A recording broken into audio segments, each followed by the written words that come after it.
In today's video, I'm going to teach you how to use Canva grids for multi-photo layouts. We'll walk through exactly how to find grids inside Canva, how to choose one that fits your design, and how to get it ready so you can start dropping in your photos quickly and easily. Even if you're brand new to Canva, you'll be able to follow along. First, make sure you're logged into Canva and that you've opened a design. This could be anything: a social media post, a presentation slide, a flyer, or any custom size you've created. Once your blank or existing design is open, look over to the left-hand side of your screen. You'll see the main Canva toolbar. From that list, click on Elements. This is where Canva keeps shapes, lines, graphics, and, what we need for this video, grids. With the Elements panel open, move to the search bar at the top of that panel. Click into the search field and type the word grid. Press Enter. Canva will now show you grid options related to your search.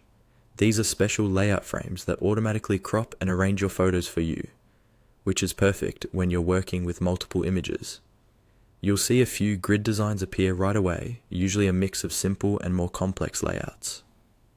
At this stage, just click on any grid thumbnail to add it to your page. Don't worry if it's not exactly what you want yet, you can always change it.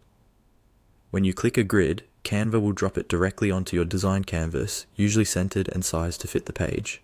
You can drag the corners to resize it or move it around if needed. To explore more options, look for a small link or button in the Elements panel that says See All next to the Grids section. Go ahead and click on See All Grids. This expands the full collection so you can scroll through and find a layout that really matches your project. You'll notice grids with 2, 3, 4, or many more photo slots, as well as different orientations and shapes. Now, simply browse and select the grid layout you want to use. Click on your chosen grid and Canva will place it on your design. If you've already added a temporary grid, you can delete that one and keep the new layout instead. From here, you're ready to start dragging your photos from the Uploads tab or the Photos tab directly into each grid cell, and Canva will snap them into place automatically, giving you a clean, professional multi-photo layout in just a few clicks.